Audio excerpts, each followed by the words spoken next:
یہ رب کی سنت ہے، رب کا طریقہ ہے، اپنے بندوں کو نعمتیں دے کر ان کا امتحان لیتا ہے۔ حضرت یعقوب علیہ السلام کو یوسف جیسا خوبصورت بیٹا عطا کیا، خواب میں دکھا دیا کہ سورج اور چاند اور ستارے اس بیٹے کو سجدہ کر رہے ہیں۔ باپ سمجھ گیا کہ یہ یوسف کوئی معمولی بچہ نہیں ہے، یہ بہت بڑی شخصیت ہے، عظیم شخصیت بنے گا۔ رب نے امتحان لیا، بیٹے کو باپ سے چھین لیا۔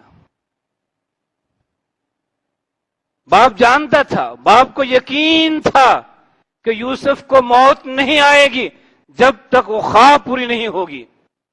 یقین تھا اس بات کا، یوسف کو موت نہیں آئے گی، وہ مرے گا نہیں جب تک وہ خواب جو یوسف دیکھ چکا ہے، مجھے بتا چکا ہے، وہ خواب پوری نہیں ہوتی۔ لیکن پھر بھی اولاد کس حالت میں ہے، بیٹا کس کیفیت میں ہے؟ یہ باپ کی محبت تھی کہ بچھڑے ہوئے بیٹے کی یاد میں رو رو کے، آنسو بہا کے اپنی بنائی ضائع کر لی۔ یہ محبت تھی۔ حضرت یوسف کو حسن و جمال دیا، خوبصورتی دی، اس کا بھی امتحان لیا۔ اپنے بھائیوں کی دشمنی کی شکل میں امتحان لیا۔ گھر کے افراد بھائی دشمن بن جاتے ہیں، کنویں میں گرا دیتے ہیں، غلاموں کی طرح بکتا بکاتا مصر جا پہنچتا ہے، جوان ہوتا ہے، شاہی خاندان کی روشن خیال عورتوں کی ان کے تیز و تیز نشتروں کا مقابلہ کرتا ہے۔ جوانی جس میں انسان بہک جاتا ہے، لیکن یوسف علیہ السلام نے اس امتحان میں کامیابی حاصل کی۔ بھائیوں نے کنویں میں گرا کے اسے غروب کرنا چاہا تھا، لیکن رب کائنات نے اس غروب کرنے والوں کو ناکام کیا اور اس کنویں میں گرنے والے یوسف کو تخت مصر پہ بٹھا کے لایا۔ یہ رب امتحان لیتا ہے، امتحان کے بعد کامیابیاں عطا کرتا ہے، لیکن ابراہیم علیہ السلام کا امتحان ان سے بہت بڑا تھا۔ واقعتاً رب کائنات کہتے ہیں یہ بہت بڑی آزمائش تھی، اس لیے کہ ایک ہی بیٹا ہے، بڑی دعاؤں کے بعد مانگا ہے، مل گیا۔ پہلا امتحان ہوا کہ اس بیٹے کو اور اس کی ماں کو فلاں جنگل بیابان چھوڑ کے آؤ۔ سوال نہیں کیا اللہ کس کے پاس چھوڑ کے آؤں، انہیں کون سنبھالے گا؟ دودھ پیتا بچہ ہے، نازک سی ماں ہے، جنگل و بیابان ہے جہاں کوئی انسان نہیں ہے، درندے تو ہو سکتے ہیں، انسان نہیں ہے، کوئی سائبان نہیں ہے، کوئی مکان نہیں ہے، کھانے پینے کا سامان نہیں ہے، پینے کے لیے پانی نہیں ہے، کس کے پاس چھوڑ کے آؤں؟ کوئی سوال نہیں کیا۔ یہ تھی کہ ماں کی محبت، بیٹے کی محبت، بیوی کی محبت سب ہیں، لیکن رب کی محبت کتابیں ہیں۔ رب کا حکم آ جائے، رب کا اشارہ آ جائے تو بندے کی مجال نہیں ہے کہ رب کے حکم کو ٹال کر اپنی بیوی، بچے، ماں کی یا باپ کی بات کو مانے۔ پہلی آزمائش تھی اولاد ملنے کے بعد، اس میں کامیاب ہوئے۔ جب بچہ چلنے پھرنے کے قابل ہوا، جب ماں باپ کی امیدوں کا مرکز بنتا ہے، ماں باپ کی خوشیوں کا مرکز بنتا ہے، حکم نہیں ہوا، خواب میں اشارہ ہوا ہے، اس بیٹے کو ذبح کر رہے ہیں۔ آرڈر نہیں ہے، حکم نہیں ہے، لیکن خواب نبی کی خواب حقیقت ہوتی ہے، رب کی وحی ہوتی ہے، اس لیے بیٹے کو قربان کرنے پہ تیار ہو جاتے ہیں۔ اور بیٹا وہ دولت ہے، وہ رب کی وہ نعمت ہے جو ایک انسان کو سب سے بڑھ کے عزیز ہوتی ہے۔ اولاد کے حصول کے لیے، بیٹوں کے حصول کے لیے انسان کیا کچھ نہیں کرتا، جائز ناجائز طریقے اختیار کرتا ہے، ایسے راستے ڈھونڈتا ہے جو عقلی طور پہ بھی غلط ہوتے ہیں، لیکن اولاد کی نعمت کو حاصل کرنے کے لیے بڑے درباروں پہ جاتا ہے، اپنی بیوی کو پیروں کے حوالے کر دیتا ہے، سب کچھ برداشت کرتا ہے کہ اولاد مل جائے۔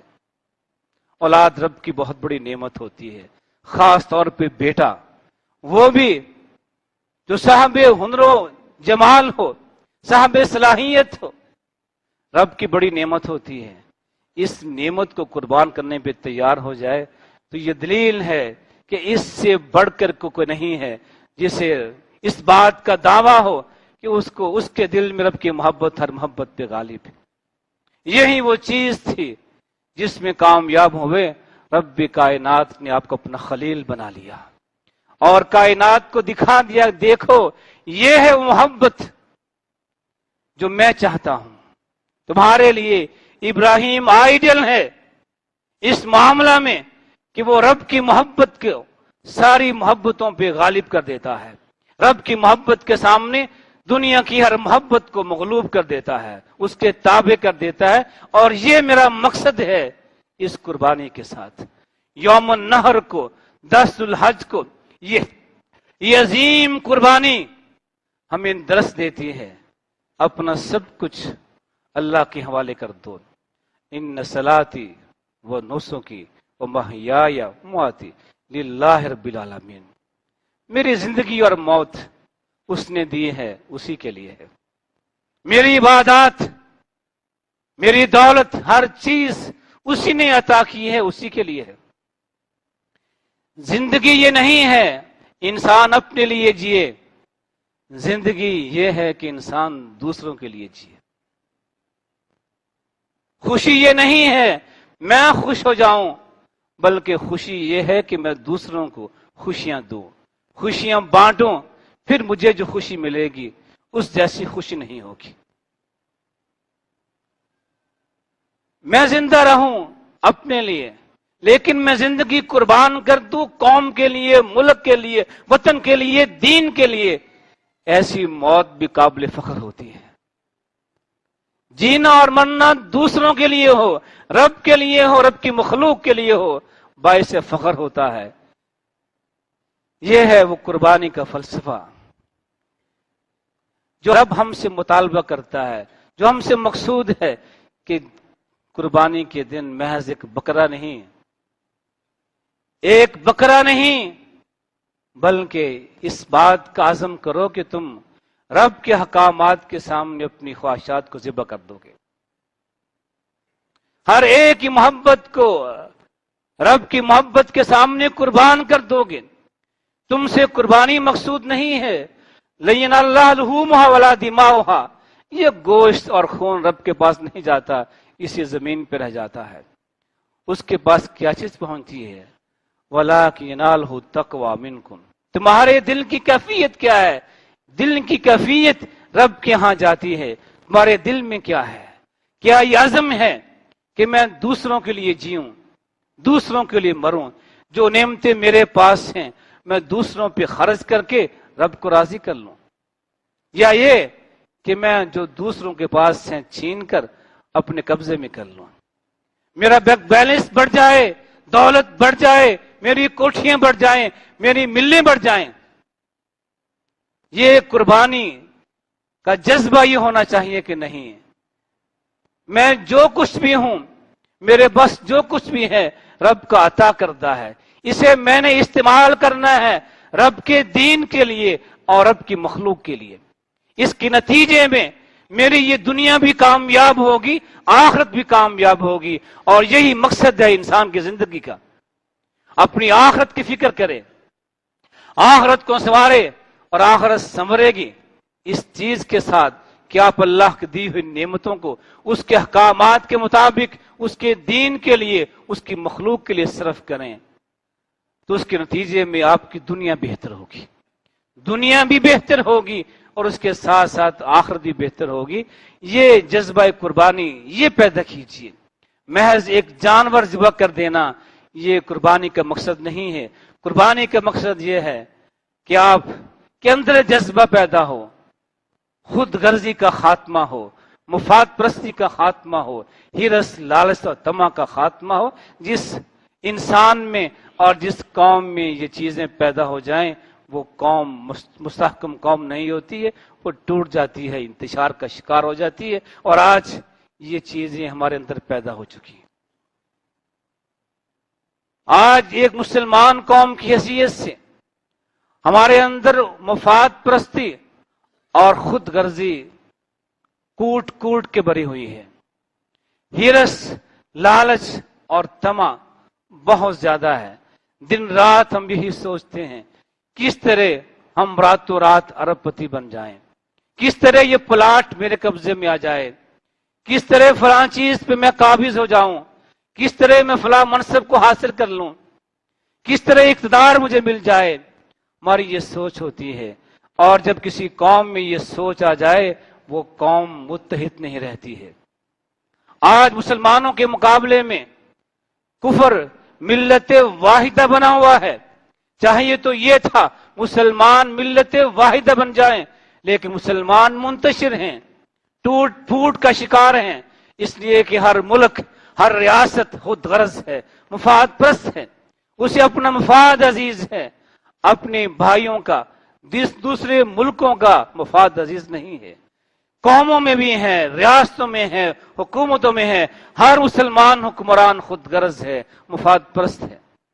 اس کے مقابل میں سارا کفر ملت واحدہ بنا ہوا ہے، اکٹھا ہو چکا ہے مسلمانوں کو ختم کرنے کے لیے، ان کو دبانے کے لیے۔ اور جب تک مسلمانوں کے اندر یہ جذبہ قربانی جس طرح رب چاہتا ہے یہ پیدا نہیں ہوگا، یہ ملت واحدہ نہیں بن سکتی ہے۔ محض گوشت تقسیم کر دینے سے وہ ملت واحدہ وجود میں نہیں آ سکتی۔